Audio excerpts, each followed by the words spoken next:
Mesdames, Messieurs, bonsoir, bienvenue à Entretien. Cette semaine, une rencontre avec la violoniste Valérie Pichon.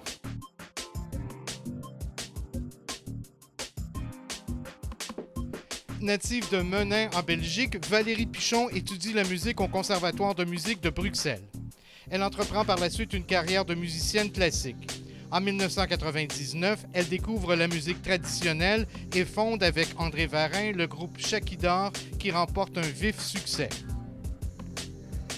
Valérie Pichon, évidemment, on vous connaît comme la blonde violoniste du groupe Chakidar, mais vous êtes, et je pense que les gens le savent maintenant, d'abord et avant tout une violoniste classique, une musicienne classique. Alors, si vous voulez, on va prendre le temps, dans le cadre de cette émission, de vous connaître un peu, connaître un petit peu votre parcours. On le disait dans la mini-biographie, vous êtes né en Belgique, à Menin, en Belgique, mais c'est très rapidement là, que vous êtes arrivé ici au Québec et vous vous considérez comme une Québécoise? Ah oui, écoute, j'avais 1 an et demi lorsque mes parents ont décidé qu'on partait toute la famille vivre au Québec. Donc, moi, j'ai vraiment vécu ici. De là, pourquoi j'ai pas un accent français non plus, ou belge de là-bas.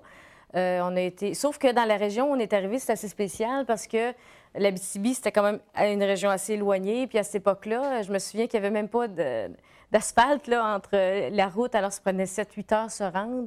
Puis ça a été... Bien, moi, je m'en souviens pas. On me l'a raconté. Mais non, c'était particulier comme arrivée. Votre père est belge. Non, français, mon père. Votre père est français, il est professeur de français. Votre mère est belge et elle était travailleuse sociale. Évidemment, vous arrivez, comme vous le disiez, dans une région un petit peu éloignée. Donc, même si vous étiez très jeune, vous avez quand même vécu dans une famille qui n'était pas traditionnellement abitibienne. Comment ça se passait là, pour vous dans vos premières années de vie? Bien, je sais que je me souviens, mais on me l'a raconté parce qu'on a vécu un peu le racisme un peu rapidement comme ça. Je me souviens que ma mère me disait, tu sais, on était tout petites, puis la voisine disait, non, on ne va pas jouer avec eux, c'est des Français et tout ça. Moi, je ne l'ai pas vécu vraiment parce que j'étais petite, mais je me souviens qu'à l'école, quand ça allait pas, tu sais, les enfants entre eux autres sont pas toujours gentils, puis ils disaient, ah, ben toi, t'es même pas québécoise, t'es même pas belge, t'es même pas français, t'es rien du tout. Fait que ça, on l'a vécu un petit peu, ce rejet-là. Mais en général, ça se passait bien. Peut-être parce que, justement, mes parents ont pris ce qu'il y avait de bon au Québec comme éducation, puis ce qu'il y avait de bon en Europe. Ils ont vraiment fait un beau mix de ça. Fait que c'est pour ça, peut-être, je me suis sentie très québécoise aussi. Puis, dans notre famille, c'était parce que j'ai eu des amis qui venaient d'autres pays aussi, qui, eux, avaient l'accent européen, puis ils avaient mon âge aussi, puis que les parents insistaient, mais les miennes jamais ont insisté. Ils ont dit non, on va s'adapter où on est. On arrive dans un pays qui n'est pas le nôtre, on va prendre ce qu'ils ont ici, puis on va travailler avec ça. Puis ça fait que, oui, aujourd'hui, je me sens beaucoup plus québécoise qu'européenne. Vous étiez 3 filles à la maison, vous êtes la deuxième. Quel genre d'éducation vous avez reçu? Quel genre de valeurs fondamentales vous ont été transmises par vos parents? Bien, j'ai eu une belle enfance. Déjà, mes parents sont arrivés... Bien, c'est la valeur de la famille en Europe. Puis moi, je vais souvent avec le groupe Chakidar. Puis on le voit, tu sais, là-bas, les gens sortent en famille. Les enfants, même si 11 heures le soir, ils ne se couchent pas. Il y a du monde, tout le monde est debout, tu sais. Fait que là, mes parents, en venant ici, c'est sûr, les enfants sont plus couchés à 8 heures, tu sais, c'est beaucoup plus strict. Mais j'ai pas eu 7 ans. J'ai eu, oui, ça, à 8 heures, on fait dodo et tout ça. Mais quand il y avait des soirées, tout ça, on faisait toujours partie des soirées. Mes parents prenaient des vacances, on allait en Europe aux 2 ans. C'était tout le temps, toute la famille. Ça a toujours été très familial. Fait que ça a été vraiment une enfance facile. Mais par contre, avec une rigidité quand même très européenne qui était là. Je me souviens que mon père, c'était peut-être parce que j'allais au conservatoire aussi, puis il fallait que j'aille une routine, j'avais pas le choix, mais c'était, bon, à 9 h, j'avais 16 ans, à 9 h, t'es rentrée, fait que ça a été vraiment... Mais je regrette pas aujourd'hui, parce que je pense que j'étais un petit peu rebelle, là, en étant une artiste. Fait que je pense que ça, mon père a été capable de me calmer là-dessus. C'est ce qui fait que j'ai peut-être viré correct aussi à un moment donné. Beaucoup de respect, j'imagine, envers les parents, parce qu'on sait que c'est des valeurs qu'on voit beaucoup en Europe, beaucoup plus peut-être même qu'ici. Bien, je sais pas, les générations changent encore. Mais c'est vrai que là-bas, bien, on nous inculquait le respect. Je suis un adulte, tu respectes ça. Si tu n'aimes pas ça, quand tu seras grand, bien, tu vas manger une boîte de biscuits chez toi, tu la mangeras quand tu l'achèteras. Ici, ça fonctionne comme ça. Fait que chez nous, ça a été vraiment une espèce de petite rigidité qui est ça, mais j'ai trouvé ça correct. Puis oui, les valeurs de l'entraide aussi. Moi, je me souviens, on était petits, on était petites, puis mon père passait la tondeuse. On était les premières à dire Papa, t'es fatigué, on va le faire, on va le faire. Tu sais, ça allait de soi de s'entraider dans la famille puis de le faire ensemble. Ça allait de soi. Vous prenez vos premiers cours de violon à l'âge de 7 ans. Oui. D'abord, comment vous avez été introduit vers justement cet instrument-là? Ça, c'est drôle parce que le souvenir que j'en ai est il est encore très clair dans ma tête. Je me souviens même du divan, la couleur du divan qui était brun. On avait une télévision, puis il y avait une émission qui passait, Polly à Venise. C'est un petit garçon qui jouait sur le bord d'une fontaine du violon. Puis lui s'appelait Pedro ou son cheval, en tout cas, je me souviens plus, c'était italien. Et à un moment donné, mon père est à côté de moi, puis j'ai dit, Papa, je vais être violoniste. C'était clair comme ça. Et je me suis dit, trouve-moi quelque chose où je peux apprendre le violon, puis mais c'est ce que je vais faire. Je n'ai jamais dérogé de ça. Ça a été tout le temps, on dirait, ça a été comme, tu sais, comme on dit, les sœurs, ils savent que, bon, ils vont servir Dieu toute leur vie. Moi, c'était comme, je le savais que je serais violoniste et je savais, j'ai eu des périodes difficiles de pratique parce que j'avais plus le goût. J'ai eu des périodes aussi, j'ai dû pratiquer des 10 heures par jour parce que sinon, je n'arrivais pas à mon examen et tout ça. Mais ça, c'était clair. Ça a été une révélation pour moi, le violon. Là. Je sais ce que je voulais faire. Et les autres filles à la maison, est-ce que elles se sont aussi dirigées vers la musique? Bien, elles en ont fait. Ma plus jeune sœur, Frédéric, a fait du piano, de la flûte traversière. Pascal a fait du violon et du violoncelle. Puis, parce que, bon, vu que j'ai été inscrite au conservatoire, mon père a dit, bon, mais les trois, allez, hop, on fait de la musique, tu sais. Puis ce que j'ai trouvé génial de mes parents, c'est que ma mère adore chanter, mon père a fait du théâtre aussi jeune et tout ça. Ils sont très artistes un peu aussi. Puis j'ai toujours eu de l'encouragement, tu sais. J'ai jamais eu de la part de mes parents, ben, c'est pas vraiment un métier, il faudrait peut-être t'en trouver un autre. Non, au contraire, ils ont été là. J'ai fait des concours de musique du Canada, des musiques du Québec jusqu'à Montréal, en violon, ils étaient là. Ils m'envoyaient dans des camps espagnols pour apprendre la musique espagnole. J'étais dans des camps de musique tous les étés. Fait que, tu sais, ils ont vraiment été beaucoup, beaucoup en arrière de moi à me dire, OK, c'est ce que tu veux faire, bon, on y va, tu sais. J'imagine qu'on découvre assez rapidement que vous avez du talent parce que même en secondaire 5, on vous expatrie dans la grande ville à Montréal pour aller continuer vos études en violon. Comment ça s'est passé là, pour la jeune fille? Vous aviez quoi, 15-16 ans à ce moment-là, de quitter la famille? Bien, en fait, ce qui est arrivé, c'est que en étant à Val-d'Or, parce que le conservatoire à Val-d'Or, quand ça faisait 7 ans que je jouais déjà, puis mon professeur a dit, le niveau est plus assez avancé, il faut que tu sois avec des jeunes de plus haut niveau pour apprendre encore plus et plus vite. Parce que quand tu es la plus avancée du conservatoire, tu apprends moins. Alors, ça a été toute une décision. Je sais que ma mère a trouvé ça très difficile. Elle m'en a parlé longtemps. Elle m'a dit, je trouvais ça épouvantable de te laisser partir comme ça. Mais c'est ce qu'il fallait pour que je puisse avancer. Fait que je suis partie en secondaire 5. On a décidé de m'envoyer au Conservatoire à Montréal, puis dans une école à vocation artistique aussi à Joseph-François Perrault pour finir mon secondaire 5. Et c'est là que j'ai décidé après ça où je m'en allais. Moi, j'avais dit à ma mère, je veux aller étudier à Bruxelles, au conservatoire, parce que mon professeur venait de là aussi. Puis, fait que là, elle a dit, OK, parfait. On a pris un avion. Je suis partie à Bruxelles après mon secondaire 5. J'ai été faire mon audition. Puis ils m'ont dit, OK, t'es acceptée. Alors, je suis rentrée à l'université directement là-bas après ça. Et j'avais que 17 ans quand même. Fait que de 17 à 20 ans, j'étais à Bruxelles, au conservatoire là-bas. Ça aussi, ça a été toute une expérience. Puis ça aussi, ça a été dur sur mes parents parce qu'ils se sont dit, elle est très jeune de partir. Mais à cette époque-là, ma sœur Pascale s'en allait en médecine. Alors, elle est partie avec moi. On était les deux sœurs, au moins, en appartement là-bas. Mais de vous retrouver loin là, de, tout de tout votre entourage, comment ça s'est passé ces 3 années-là? Bien, ça a été difficile. Je pense que Montréal a été plus difficile parce que j'étais plus jeune, c'était la première fois. Puis j'étais dans une sorte de pension. Là. Mes parents payaient quelque chose et je restais là. Je n'ai pas resté là longtemps, je me suis fait 2 amies, là, puis j'étais toujours en train d'aller dormir chez mes amis. Mais j'ai trouvé ça dur parce que tu t'enlignes, tu ne sais pas trop comment t'enligner. Puis la madame qui m'accueillait là-bas me disait, je ne suis pas ta mère, je ne suis pas ton père, fait que tu te débrouilles tout seul. Si tu as des questions, on va t'aider, mais tu es vraiment laissé à toi-même. Puis ça, j'ai trouvé ça dur parce que je me disais, quand ça allait pas, puis tu sais, on était quand même à 7 heures d'autobus de Val-d'Or, fait que c'était pas comme si j'avais 1 heure à faire pour aller voir mes parents. Fait que c'était pas tout le temps, c'était pas toutes les semaines j'allais les voir, puis j'ai trouvé ça difficile. Mais tu sais, t'as pas le choix, j'ai pas le choix de me prendre en main, à me dire, moi je me souviens qu'à un moment donné, il y a eu un laisser-aller dans mes pratiques de violon et tout, puis c'est normal. Puis là, je me suis dit, OK, là, je voulais dans ma tête aller à Bruxelles. J'ai dit, Valérie, si tu continues comme ça va être l'enfer. Fait que juste vers la fin de l'année, je me suis comme remis, je dis, OK, non, là, discipline, puis recommence à travailler. Alors, je me suis remis au violon et tout ça. Et finalement, j'ai passé, puis je suis partie à Bruxelles. Évidemment, ça fait quelques fois que vous en parlez, la discipline. Oui. On a beaucoup de gammes à faire, on a Oui. beaucoup de travail à faire. Oui. Comment vous avez réussi vraiment là, à vous motiver de le faire? Parce que ça veut dire des heures de pratique.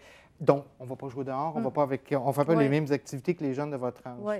En fait, j'ai arrêté de penser. C'est drôle, hein? Puis ça, je dis ça beaucoup, j'ai enseigné longtemps, puis je dis à mes élèves, la façon de réussir à se discipliner puis à de faire ce qu'on a à faire, c'est d'arrêter de penser. C'est juste qu'on se lève et on le fait. Parce qu'à un moment donné, tu te dis, bon, il faudrait que je pratique, il faudrait que je fasse ça. Puis là, finalement, tu restes assis, tu trouves d'autres choses à faire autour parce qu'il fallait aussi que tu le fasses. Puis finalement, tu te couches le soir et tu te sens coupable parce que tu n'as pas fait les choses. Fait qu'à un moment donné, je me suis dit, ça va faire parce que si je pars comme ça, j'y arriverai jamais. Alors, je me suis assise, je me dis, OK, à partir de maintenant, quand tu vas pratiquer, tu te lèves, tu le fais, tu penseras après. Et c'est comme ça que j'ai réussi à me discipliner. Et encore aujourd'hui, dans n'importe quoi, là, j'ai des choses à faire que ça ne me tente pas. Je me dis, Val, pense pas, lève-toi, fais-le. Ouais. Alors, je le fais, puis ça pense, et j'ai beaucoup moins de stress, je vis beaucoup moins de stress. Parce que nous autres, les adultes, on pense tout le temps, tu sais. Puis à un moment donné, tu dis, OK, tu penses, puis tu t'auto-conditionnes toi-même à dire, je le ferai pas parce que c'est bon que je le fasse pas tout de suite. Puis c'est pas bon, ça. La discipline, c'est juste lève-toi, fais-le. Évidemment, votre rêve de devenir musicienne s'est concrétisé après vos études. Plusieurs formations classiques que vous avez... Pendant 24 ans, vous avez été une musicienne qu'on considère classique. Et évidemment, on pense souvent, vu de l'extérieur, que c'est un monde qui est aride. Est-ce que c'est comme ça que vous avez vécu vos 24 années? Oui, c'est pas facile. Ça dépend, parce que j'ai connu des artistes classiques où j'ai eu beaucoup de plaisir à jouer avec eux parce qu'ils se prenaient pas trop au sérieux, justement. C'est un métier qui est tellement exigeant. Dans le classique, là, si t'es pas la top, t'es rien. Fait que, puis pour être la top, ben, tu as besoin d'avoir et le talent et le travail, et ci et ça, tu as besoin de tout avoir pour être là. Puis moi, je me suis dit, mon Dieu, parce que oui, j'avais du talent, mais j'avais pas un grand talent au violon. Tu sais, j'ai pas eu des notes de 90, 95. Puis ça, je disais à mes élèves, parce qu'ils me disaient tous, ah, moi aussi, je voudrais faire ce que tu fais, voyager et tout. Je dis, mais toi, on le sait bien, tu as le talent. Je dis, non. Je dis, moi, des 75, des 78 au conservatoire, j'en ai eu là, au violon. J'avais des 90 ailleurs, dans d'autres matières au violon, en musique, mais ça, j'ai eu de la misère. C'était pas un talent naturel parce que je suis gauchère en plus. Alors, en étant gauchère, j'ai appris droitière parce que dans un orchestre symphonique, tu peux pas te mettre à jouer de l'autre côté, ça fait les archets tout croche. Fait que, tu sais,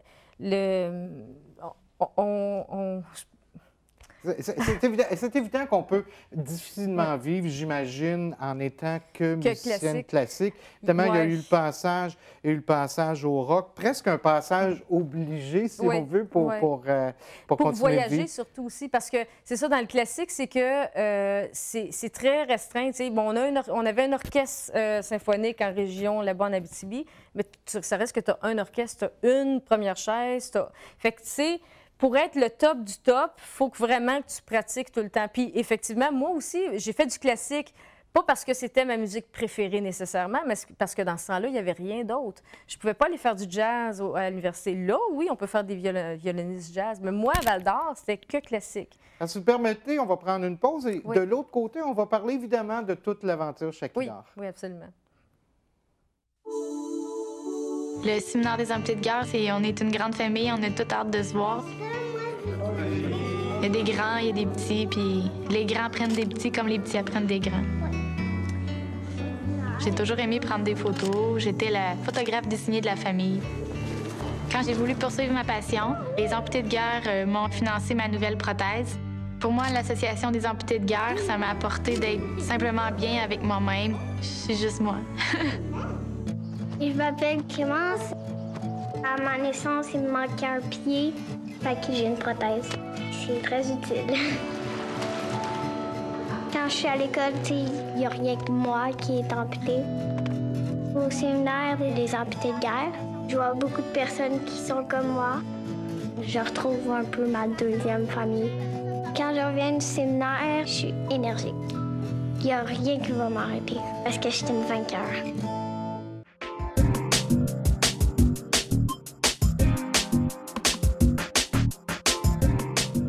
On est de retour à Entretien pour continuer notre discussion avec Valérie Pichon. Valérie, juste avant la pause, on disait que vous aviez été initiée au monde du rock à travers un album et c'est là que vous avez rencontré pour la première fois André Varin. Oui. Et c'est là que l'idée d'un projet commun est née. Oui. Pouvez-vous nous raconter un petit peu les débuts de Shakidar? Oui, en fait, c'est drôle parce que lorsque je suis tombée sur un violon électrique, parce que je fais du violon électrique, distorsion et tout ça, avec un ami qui était chanteur, on a eu besoin d'un guitariste électrique et André a été appelé parce que c'est un ami à lui. Et c'est comme ça que j'ai connu André. Puis là, on s'est mis à faire de la musique ensemble. Puis lui avait déjà des contrats de traditionnels. Il se cherchait un ou une violoniste pour les 3. On n'avait que 3 contrats.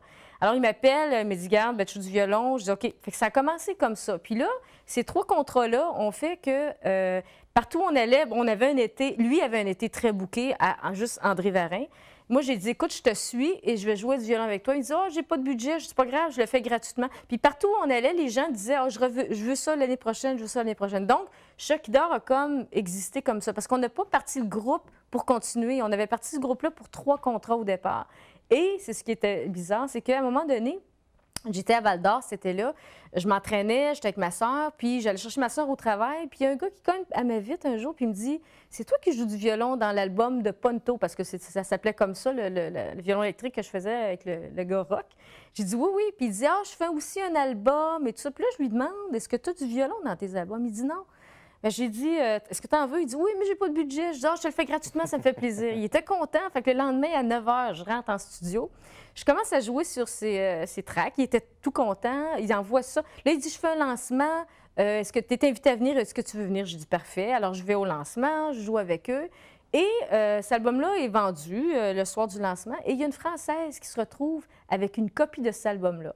Et cette Française-là arrive en France, mon oncle, ma tante et tout ça, puis ça se retrouve dans les mains de monsieur, un agent en France. Et l'agent qui dit « J'adore, je fais venir ce groupe-là ». Alors, il appelle le chanteur, puis moi, j'avais joué juste par hasard sur l'album. Il dit « Est-ce que vous venez faire un spectacle en France et tout? » Il dit « Oui, oui, on vient, on vient. » Il m'appelle, mais je dis « Moi, je peux pas, j'ai Shakidar qui avait commencé déjà à rouler à cause de l'année d'avant où j'avais été jouer avec André. » Puis, j'ai dit, moi, c'est la grosse période de la Saint-Jean-Baptiste, je ne peux pas. Par contre, là, je lui dis, si vous avez d'autres événements, j'ai aussi un projet qui s'appelle Shakidar, si vous êtes intéressé. Il dit, alors, faites-moi venir une maquette. Une maquette, pour eux, c'est un démo. J'ai dit, pas de problème. Alors, on raccroche. Puis là, je dis à André, j'ai dit, là, ça va pas bien. On n'a ni maquette, ni CD, ni rien du tout. J'ai dit, qu'est-ce qu'on fait? Est-ce qu'on fait un démo ou un album? Et c'est là qu'est devenue la décision de faire un album. Quand on a eu fini l'album, on a donné en main à ce monsieur-là. Il l'a écouté, il a dit « C'est beau, je fais venir Shakidar ». Et depuis ce temps-là, ça fait 50 tournées. C'est la 50e tournée qu'on vient de faire cet été. Je pense qu'on est rendu à 52 même. Des tournées maintenant. En France, en Europe? Oh, juste en France, parce que l'Allemagne, on l'a fait 12 fois. On a fait la Chine, on a fait l'Autriche, on a fait la Suisse, on a fait la Guyane française au-dessus du Brésil. On fait le tour du monde. Et ça, c'était un de mes 3 rêves, justement, quand j'étais petite, à réaliser. Et vous y allez vraiment avec votre style. Ce que vous proposez, ce n'est pas des adaptations pour plaire aux gens. Non. Donc, la musique traditionnelle québécoise, est-ce que vous la connaissiez avant de commencer à travailler avec Shakidar? Est-ce que vous l'aimiez? Oui, puis moi, ce qui est arrivé, c'est qu'en étant au conservatoire, je me souviens petite, mon professeur me disait, tu ne touches pas à cette musique-là, ça va déformer ta technique. C'est comme ça que je me faisais parler. Et mon voisin, qui s'appelait Gilles, à Val-d'Or, en arrière de chez moi, faisait aussi du violon et son grand-père en jouait. Puis lui, il en connaissait 2, 3. Puis moi, puis Gilles, on se cachait dans les coulisses au conservatoire, puis il me les montrait au violon. Moi, je tripais ça. Je trouvais que c'était une musique entraînante et tout ça et ça. Puis plus je la découvre, plus je me dis, OK, c'est pas si facile, tu sais. Moi, j'aime ça, m'asseoir avec un violonneux, puis il me dit, OK, joue. Puis il me dit, oh, mais je suis tout croche, c'est pas grave. Joue, je veux juste voir les coups d'archet, comment tu fais ça, quel accent tu vas chercher. J'adore ça. Ça fait, même si c'est pas, oui, c'est mon folklore aussi, parce que quand je suis arrivée à 1 an et demi, même si je ne suis pas née ici, j'ai l'impression que je suis québécoise. Mais chez moi, c'est ça, il n'y avait pas de musiciens. Je n'ai pas connu les grosses familles avec les guitares et tout ça. Là, je commence parce que j'ai plein d'amis qui en jouent et tout ça, mais c'est nouveau, ça, pour moi. Mais la musique traditionnelle, ça fait longtemps que je voulais en faire. On sait qu'au Québec, pendant plusieurs années, tout ce qui s'appelait traditionnel, tout ce qui s'appelait country Oui. ou western, ça a Oui. eu très mauvaise réputation. On sent de plus en plus là, un renouveau Oui. pour cette musique-là. Il y a des groupes qui l'ont popularisé correctement. Tu sais, il y a eu La Bottine Souriante, bon, Mes Aïeux.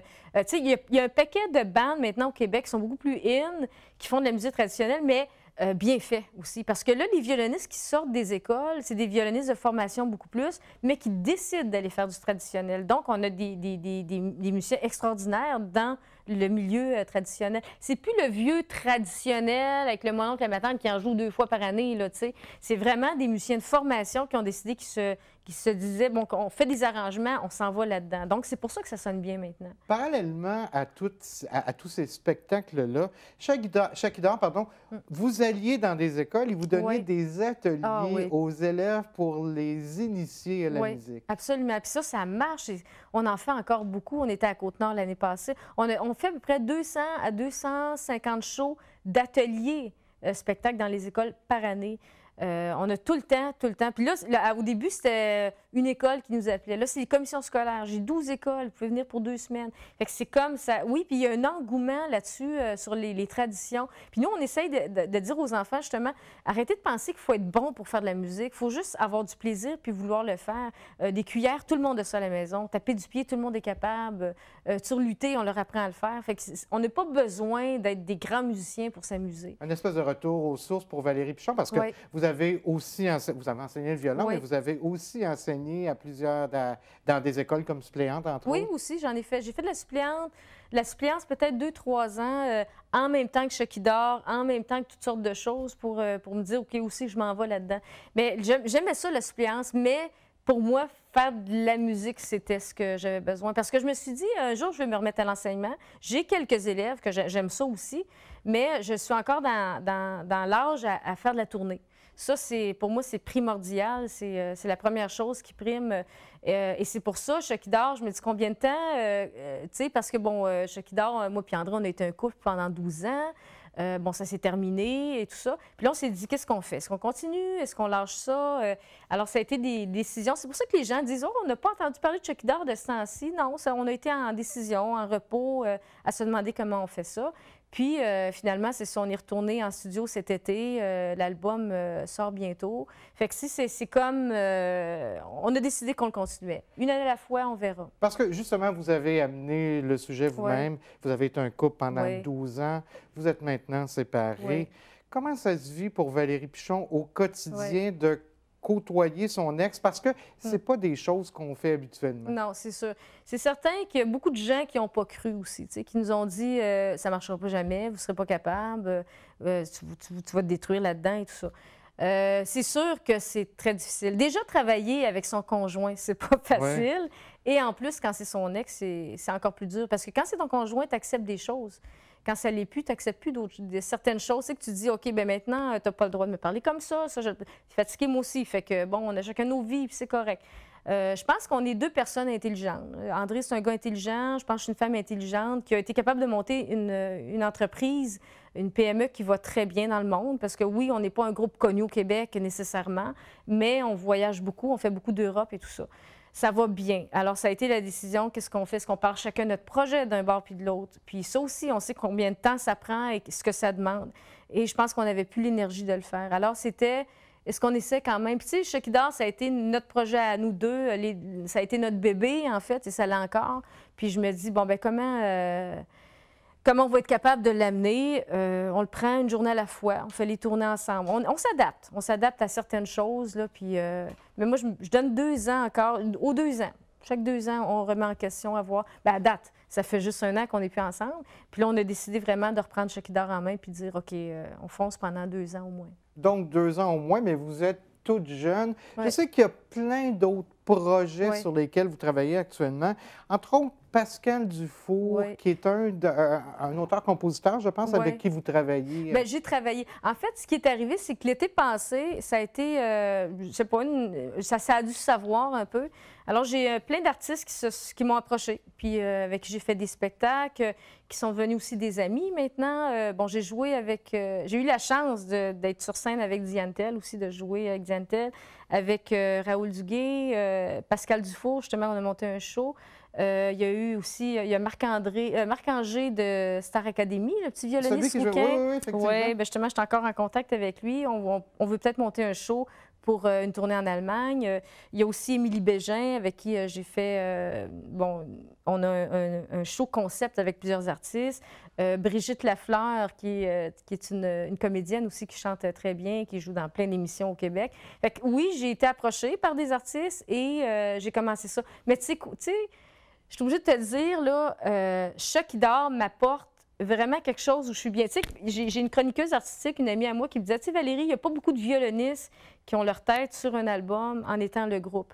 On va voir beaucoup de violonistes qui vont jouer avec des artistes, où c'est l'artiste, puis ils ont sa violoniste. Mais moi, c'est vraiment Chat qui dort, c'est moi et André. Puis elle dit, ce côté-là, c'est votre projet. Parce que là, si je travaillais avec d'autres artistes, je serais la violoniste de plusieurs artistes.